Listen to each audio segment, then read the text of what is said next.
Hello hi नमस्कार ओडिशार सबु सिनेप्रेमी भाई और भौणी मानू आम ओडिया सिनेमा चैनल को स्वागत करुच्ची। अभी मजा आएगा ना भिड़ो। आज कथा हवा 2018 मसीह रिलीज होइथिबा बाबूशान महांती अभिनीत ओडिया सिनेमा श्रीमान सूरदास क्यों तेलुगु सिनेमा कॉपी होइछि।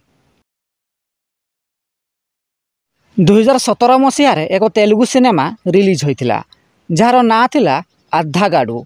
एही सिनेमा को हिंदी रे मध्य डबिंग करा होइथिला। अरे बाप रे, मुझे कुछ दिखाई नहीं दे रहा है। ये क्या? तुम सब लोगों ने मुझे धोखा दिया। मैं चुप नहीं रहूंगा। मैं पूरे हॉस्पिटल में केस कर दूंगा। किसी को बोलना है। यहाँ हमें भी कुछ दिखाई नहीं दे रहा। ये डार्क रूम है। एहार मात्र गोटे वर्ष परे अर्थात 2018 मसीह तरंग सिने प्रोडक्शन रे निर्मित होइथिला ओडिया सिनेमा श्रीमान सूरदास। एही सिनेमार निर्देशना दायित्व थिले अशोकपति एवं संगीत निर्देशना देइथिले अभिजीत मजुमदार। एही सिनेमार मुख्य भूमिका रे बाबूशान महांती भूमिका दास प्रमुख अभिनय करथिले। एही सिनेमाटी सेतेबेले सुपरहिट होइथिला। हे प्रभु, मते किछि देखा जाउनी। मत तम जो करथिला ए हॉस्पिटल नै केस करी मु काम करबिनी। मको भी किछि देखा जाउनी। एटा होछि डार्क रूम।